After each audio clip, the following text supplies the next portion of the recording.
Hello guys. Today I am going to share some information about the digestive system of the humans.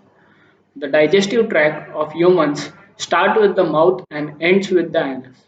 It includes different structures such as a mouth, esophagus, pancreas, stomach, small intestine, large intestine, liver, gallbladder and anus. The human digestive system of the human body comprises of a group of organs working together to convert food into energy for the body. Anatomically, the digestive system is made up of the gastrointestinal tract along with the accessory organs such as liver, pancreas, and gallbladder.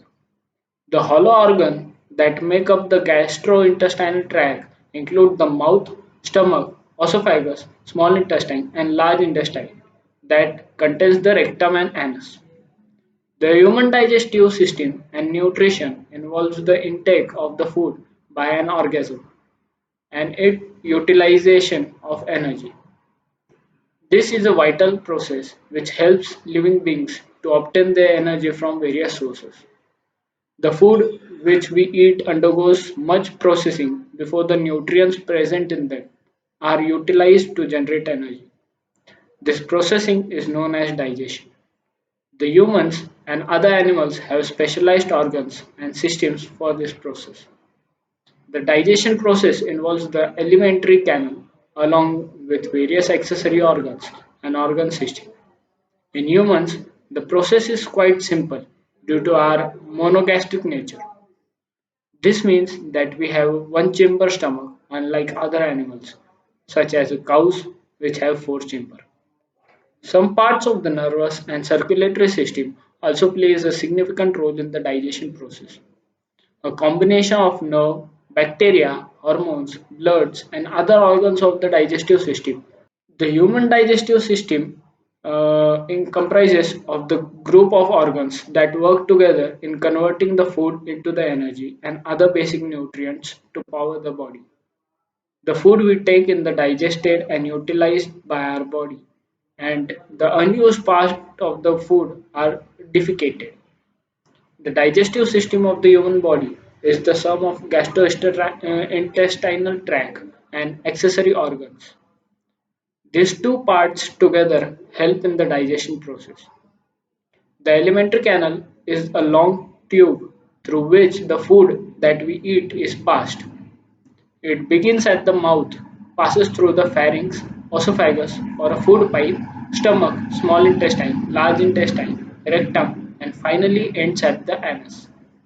The food particles gradually get digested as they travel through various compartments of the alimentary canal. The accessory organs are which participate in the digestion process but are not actually a part of the gastrointestinal tract. They stimulate the digestion by releasing certain enzymes that helps in breakdown of the food. Let us have the detailed look at the digestion system of the human body along with its parts and functions. So it starts with the mouth. The food starts its journey from the mouth or the oral cavity. There are many other organs that contribute to the digestion process, including teeth, salivary gland, and tongue.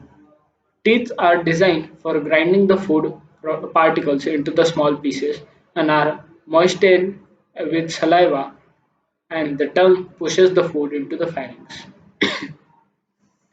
The second one is pharynx, fibromuscular Y-shaped tube attached to the terminal end of the mouth. It is mainly involved in the passage of the chewed, crushed food from the mouth through the esophagus.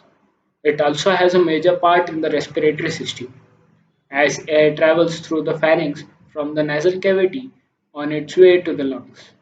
The third one is esophagus. It is the muscular tube that connects the pharynx, which is the part of an upper section of the gastrointestinal tract.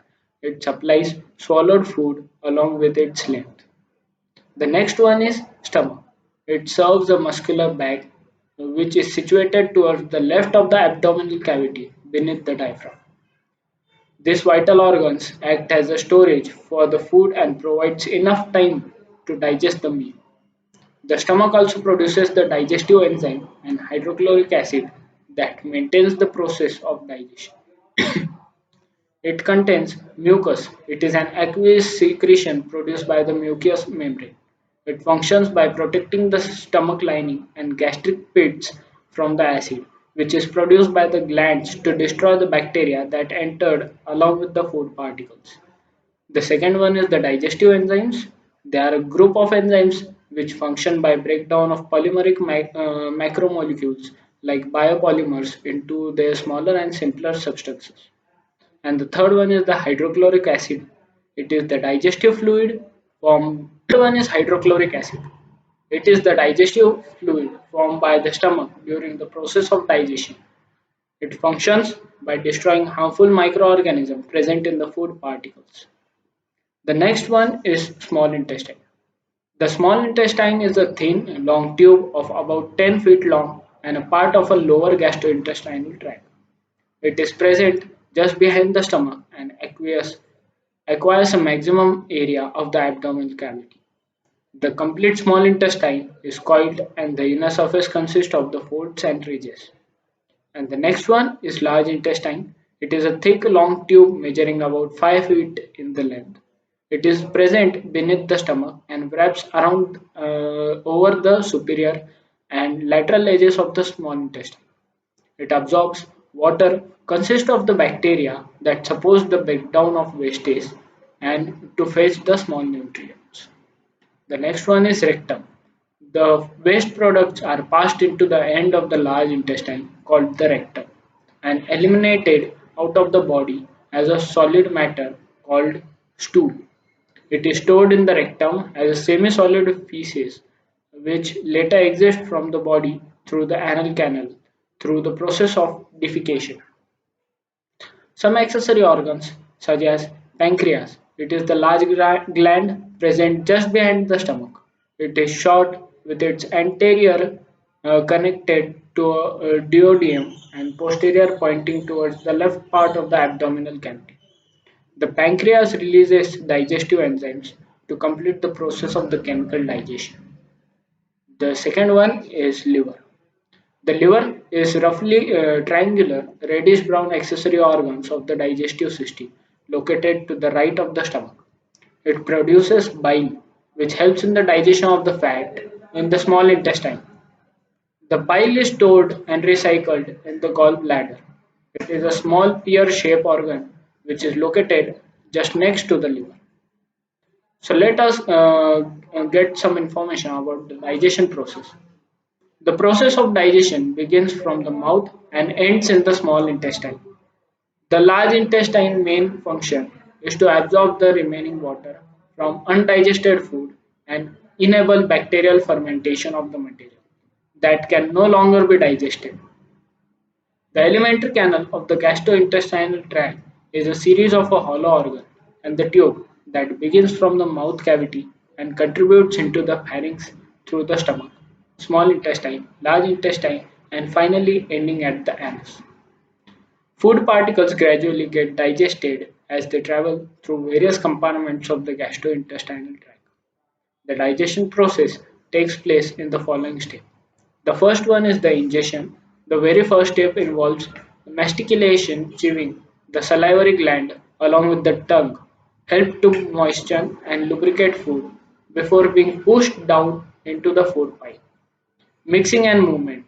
It involves the process of lubricating and manipulating food and pushing it down the food through the food pipe and into the stomach. The third one is secretion. The stomach, small intestine, liver, and pancreas secrete enzymes and acid to aid the process of digestion. It functions by breaking down food particles into the simple components and easily absorbable components. The next one is digestion, the process of converting complex food particles into the simpler substances in the presence of the enzymes and the acid secreted by the different digestive organs. The next one is absorption.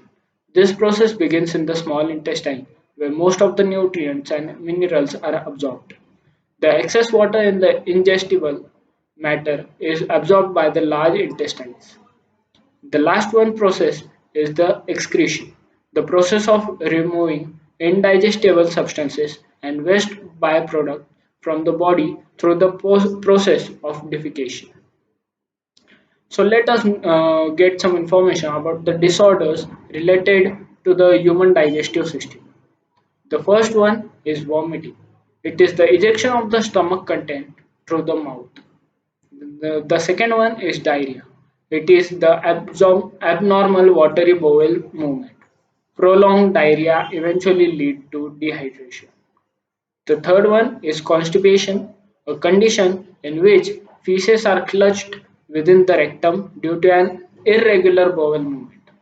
The fourth one is indigestion, a pain or a discomfort in the stomach which is caused when food is not digested properly, resulting in the feeling of fullness. Indigestion is mainly caused due to the inadequate enzyme secretion, food poisoning, anxiety, overeating, and eating spicy food. And the fifth one is peptic ulcer. Peptic ulcer are the open sores that develop on the inside lining of your stomach and the upper portion of your small intestine. The most common symptom of the peptic ulcer is stomach pain. Peptic ulcer includes gastric ulcer that occurs on the inside of the stomach. So this was some of the information about the digestive system and the illness caused due to the digestive system. Thank you so much.